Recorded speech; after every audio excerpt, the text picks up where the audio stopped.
And that takes us right into our co-main event. We got a nice, sick women's bantamweight bout Mhm. here. We got, our girl Ketlen Vieira. We've been waiting for her to get back into the ring. She's taking on Yana Kunitskaya. I believe that's how you say Beautiful. her name. Yeah, I first saw that name and I expected a Japanese fighter. But lo and behold, That's we so got, funny. That's so true. a girl who goes by the name of Foxy and not a Japanese fighter. So, we know what our girl Viera here, 11-1 record. Wouldn't be surprised to see her get a title shot soon. Mhm. And winning here would probably go a long way. We saw her most recently beat Sijara Eubanks in a very dominant victory.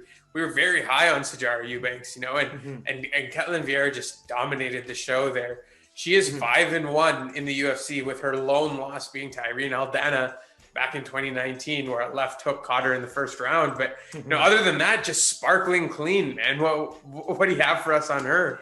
Yeah, so like, for the juice that we got Sijara at, I don't think that was a bad pick because that Mm-hmm. was still, No, no, not at all. the judges, didn't have it at 30-27 at all on any card. So I think that we were actually Mm-hmm. pretty knowledgeable there, if you will. But again, I think that was Ketlen Vieira's warm up, like tune up fight. You know what I mean? Irene Aldana is considered a Yeah. very good striker. So if you remember, that's a flatline KO. That was one of the most beautiful like female KOs I think we've seen in the last little while. Um, Mm-hmm. Now, where did Irene Aldana go after that? Well, we saw what happened when Holly Holm decided to put in all of her work into a beautiful training camp.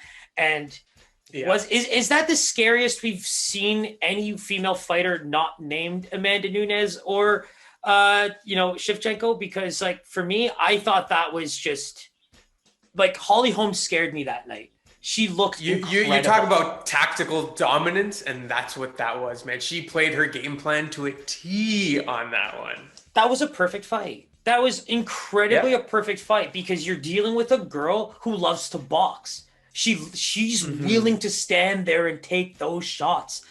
And Holly Holm's like, well, you know what? I'm probably better than you everywhere. Let me also show you what I can do on the ground. And just starts whipping her body all Mm-hmm. across the place. You know what I mean? Like some gymnastics show with a ribbon, and that was her ribbon. Like it was insane. Like that's what made me so impressed, right? And so now we're talking about the levels to this Mm-hmm. shit. So how does Viera leave that fight? Well, at a distance striking with a really good boxer, I didn't look so good. So going into the Yana Kunitskaya fight, it's like, well, Yana Kunitskaya is very much a kickboxing style, tries to use her footwork, but again, what I kind of don't like about her is the chinniness.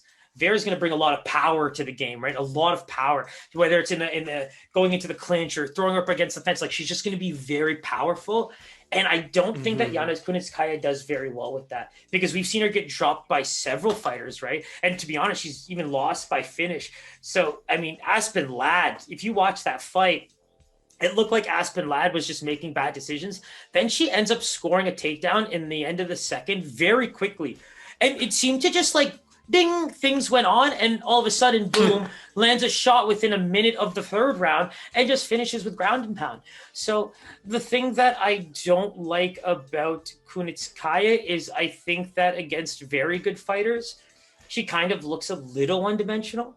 Um, I think she's Mm-hmm. able to mix it up a little bit, but against these people that are a little bit stronger and can really mix it up, I think she's a fish out of water. If this fight goes to the ground specifically, I Mm-hmm. think that's a very scary situation for her. And even against the fence, like I think even if she tries to go into the clinch, like Vera's going to bring power. That's the part that kind of scares me for Mm-hmm. both of them. Similar to, I guess, maybe what we saw in 2018 against Cyborg, right? A Yes, lot of that power.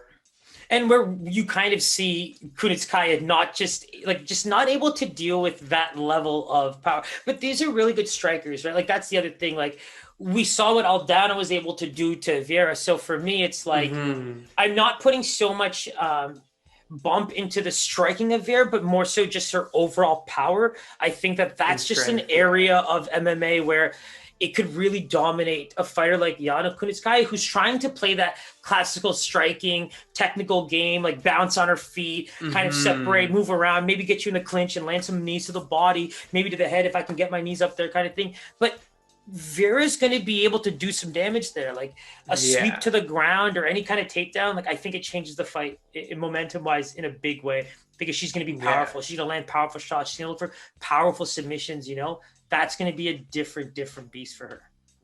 For sure. She's really going to, look to assert that dominance with that strength for sure. So, let's dive into the line here. I'm assuming you know who the favorite is here. So let's see if you can nail that number. Yeah, so I mean, I'm going to go with Viera again as a favorite. But again, getting knocked out the way she did against Aldana, these are the things that stop us from going very, very high. Because what do we know that drives the line? Undefeated records, really, really good strikers with proven, track records. I think in this case, you're going to see someone who's going to get the bump because it's on paper, but it can't be more than minus 200. So we're going to go with Viera at minus 180. How about Viera at minus 275?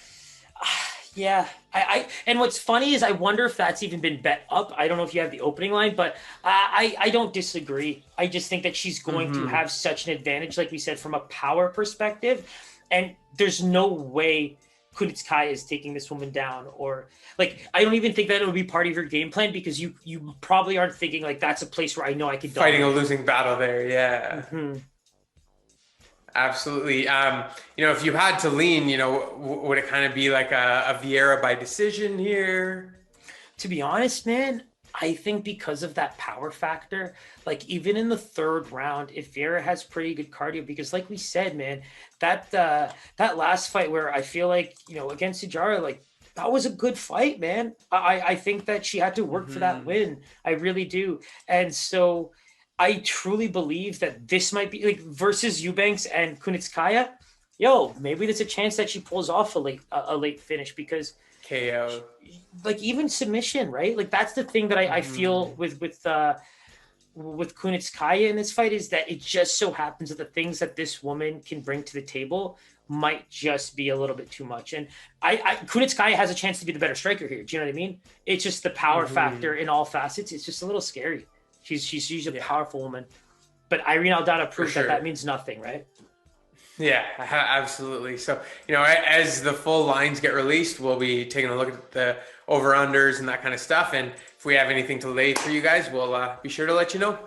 I think it's safe to say we are pumped for this one. UFC Vegas 19 takes place next Saturday, headlined by our boy, the Black Beast, taking on Curtis Blaydes. We got a bunch of beauty heavyweight fights on that card, so I'm super pumped for it. That wraps it up today. If you haven't already done so, smash that like button, hit that bell button, give us that subscribe, the follow. All our Instagram, Twitter is all there. Any questions, comments you guys have, just send them our way. Anything else, Siraj? I mean, just be ready. Like we keep pumping this fight up, but be ready for a 5-round wrestling match where Curtis Blaydes isn't able to finish this man, and Derrick Lewis isn't able to get off his back after 3 rounds, and you're just watching a guy get taken down for 5 rounds. So just be ready for that as well. Nice little disclaimer there, my man. Always a pleasure, dude. Take care. You too, my guy. Take care.